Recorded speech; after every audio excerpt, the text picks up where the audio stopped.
네, 여러분들은 이 두 대의 차량이 어떤 차이점이 있는지 보이십니까? 네, 차량의 모양이 조금 다른 것, 차종이 다른 것, 그런 부분들도 있지만 한 대는 태생이 캠핑카인 차량이고 한 대는 일반 자동차가 개조를 통해서 캠핑카가 된 차량입니다. 네, 안녕하세요. 자동차 튜닝차 조동재입니다. 네, 여러분들은 차를 구매하실 때 어떤 부분을 가장 중요시하게 보시나요? 디자인, 첨단 기능, 편의 기능, 성능, 용도, 너무나도 많은 것들을 고려할 것들이 많은데 어떤 것을 중요하게 생각하냐에 따라 차의 종류도 보통 달라지기 마련입니다. 성능을 중요시하는 사람이라면 엔진의 성능이 좋거나 이런 차들을 구매하시겠죠. 가령 B사의 M 퍼포먼스 모델 혹은 벤사의 AMG 모델 같은 차량들이 있겠죠. 용도를 중요시하는 분들이라면 본인이 SUV 같으면서도 트럭 같은 용도를 원한다고 하면 픽업 트럭을, 오프로드를 좋아하신다고 하시면 이런 지프와 같은 SUV를, 그리고 화물을 많이 싣는 업무를 하신다면 화물차를 구매하실 겁니다. 네, 그리고 본인이 캠핑을 좋아한다고 하면 용도에 맞는 캠핑카를 구매하시겠죠. 네, 그런데 자세히 보시면 캠핑카와 같은 경우 구매하기가 쉽지가 않아요. 네, 국내 제조사인 현대, 기아만 하더라도 캠핑카를 판매하긴 하지만 딱 한 종류만 있죠. 포터 화물 트럭을 기반으로 한 포레스트입니다. 네, 그렇다 보니 레이 차량이나 카니발처럼 다른 차량을 캠핑카로 사용하고 싶으신 분들은 현대 기아가 아닌 다른 제조사에서 구매를 하시기도 합니다. 네, 아니면 본인의 차량을 가지고 개조를 하시기도 하시죠. 네, 최종적인 결과물은 캠핑카라는 것은 똑같습니다만 하지만 그 세부적인 사정은 조금씩 다 달라요. 네, 한번 살펴보실까요? 네, 이해하기 쉽도록 캠핑카를 예로 들어 설명을 좀 드리겠습니다. 네, 보통 캠핑카라고 하면 대부분 튜닝이라고 생각을 하시지만 캠핑카라고 해서 모두 튜닝이 된 차량은 아닙니다. 소규모 제작사에서 직접 캠핑카를 만들어서 판매를 하는 경우도 있기 때문이죠. 네, 두 경우가 같은 것이라고 생각하실 수도 있지만 상세하게 보시면 조금 다른 점이 있습니다. 우선 내 차를 개조하는 건 튜닝이라고 말씀드렸죠. 네, 제작사에서 판매하는 캠핑카의 경우에는 대부분 튜닝이 된 차를 구매하시는 것이라고 생각을 하십니다.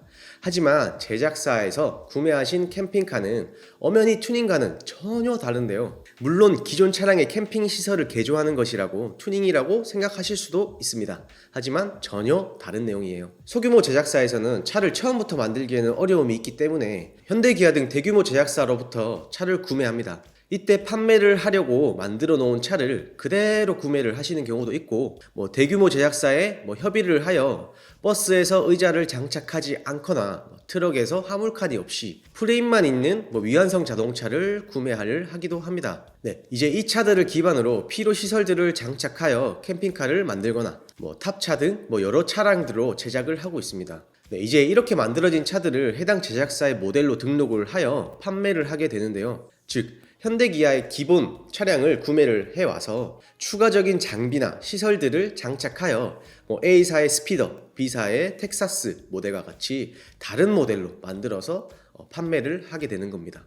네, 판매도 그냥 할 수 있는 게 아니겠죠. 안전한지 테스트를 하고 판매를 할 수가 있습니다. 네, 자동차는 나 혼자만 이용하는 것이 아니기 때문에 안전해야 됩니다. 네, 운전을 하면서 타 운전자들에게 피해를 주어서도 안 되겠고, 그래서 자동차에 장착되는 부품들에 대해 각각의 기준들을 세워놓았습니다. 이 정도는 돼야 안전하다, 그런 기준들입니다. 대표적인 인증으로는 KC 인증이라고 들어보셨을 겁니다. 해당 인증은 안전 인증으로서 일반적인 공산품에는 대부분 스티커나 로고가 각인되어 있을 겁니다. 자동차도 마찬가지로 이런 안전 인증을 받아야 하는데요. 우리나라의 경우 기준에 적합하다는 것을 제조사 스스로 증명하는 자기 인증 제도를 운영하고 있습니다. 제작사에서 스스로 안전함을 증빙하기 위해서 성능 시험 대행자에게 재원을 통보를 하는 거예요. 우리가 이렇게 시험을 했는데 기준에 적합해 하고요.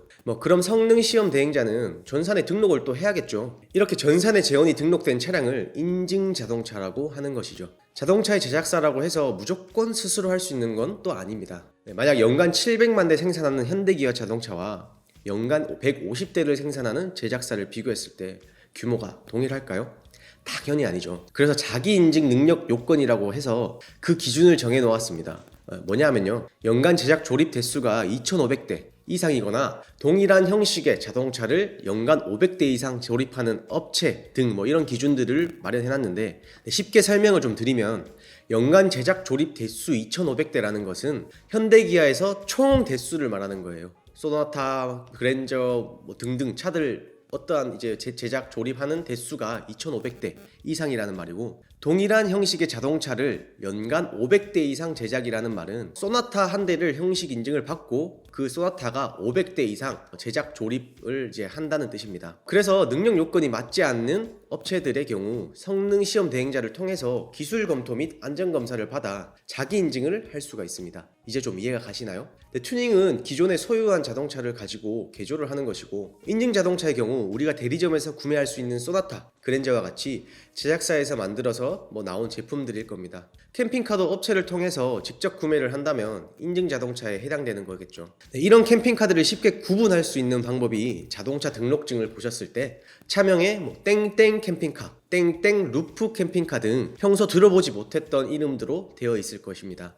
그리고 1번 제형 칸에 보시면 영어와 숫자가 섞여서 기재가 되어 있는데, 현대의 자동차는 A08-1, 기아 자동차는 A01-1로 시작하고, 일반 소규모 제작사에서 인증해서 나온 차량은 본인 업체들의 보유 번호로 시작을 하게 됩니다. 튜닝된 차량의 경우 자동차 등록증을 보셨을 때 차명에는 우리가 흔히 아는 카니발, 레이처럼 이런 이름들로 되어 있고, 6번 튜닝 사항 칸에 보시면 튜닝 검사를 완료했다는 스티커가 붙어 있을 겁니다. 그럼 이렇게 제작 단계에서만 차이 나는 것일까요? 그것도 아닙니다. 간단히 비교해 볼까요? 우선 튜닝은 등록이 된 차량들이 할 수가 있는 겁니다. 정식 번호판을 발급받아 장착한 자동차라는 것인데요. 임시 번호판을 달고 있는 경우에는 튜닝 자체가 불가능합니다. 인증 자동차는 제작사에서 만드는 자동차의 대상이 되는 거죠. 튜닝은 내가 하고 싶다고 막 할 수 있는 것도 아니에요. 이렇게 튜닝을 하겠다고 서류를 만들어서 승인이라는 제도를 통해서 승인을 받아야 합니다. 모든 튜닝이 다 승인을 받아야 하는 것은 아니고,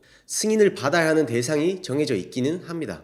승인 대상이 궁금하신 분들은 이 영상을 참고하시고요. 승인을 왜 받아야 되냐? 튜닝은 자동차의 구조, 장치의 일부를 변경하거나 자동차에 부착물을 추가하는 것이라고 했었죠. 그러다 보니 차량의 중량 분포가 변하거나 보행자의 타 운전자들에게 피해를 줄 수 있기 때문이죠. 이런 부분들을 다 확인을 하고자 하는 그런 제도입니다.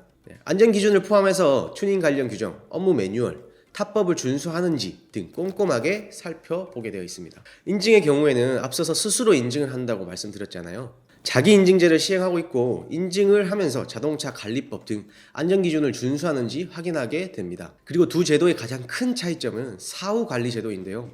인증 자동차의 경우 안전하다는 것을 스스로 인증하는 자기 인증을 하고 있다고 말씀드렸습니다.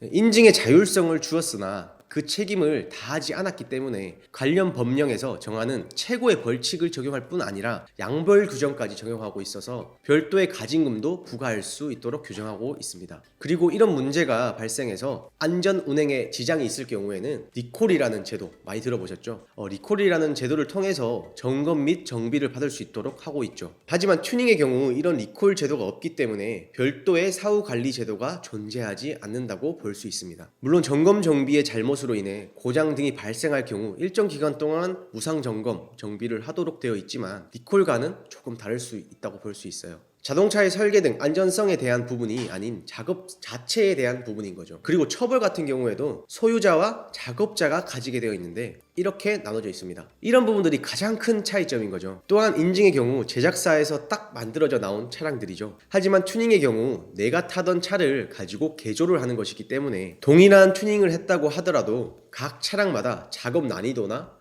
작업 이후의 문제점 등이 다 다를 수가 있어요. 예를 들어 볼게요. 20년 된 차량이고 100만 킬로를 주행한 자동차와 이제 막 등록한 차의 기준이 동일합니다. 그렇기 때문에 동일한 튜닝을 했다고 할지라도 내구성이나 이런 부분들이 문제가 발생할 수 있습니다. 그래서 가끔 인증해서 되는데 왜 튜닝해서는 안 돼요?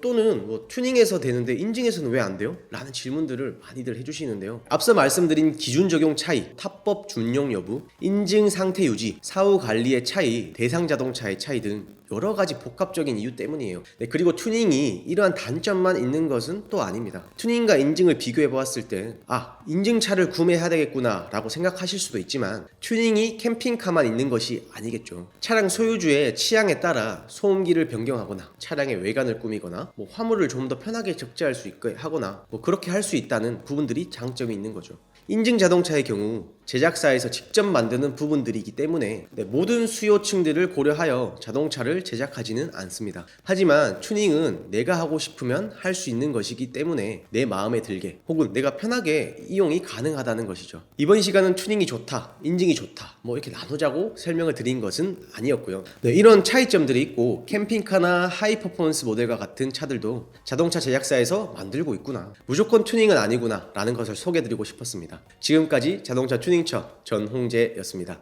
다음 시간에는 내가 장착하면 불법인데 왜 자동차 제작사에서 장착해서 출시하면 합법이 되는 그 이유에 대해서 한번 알아보도록 하겠습니다. 감사합니다.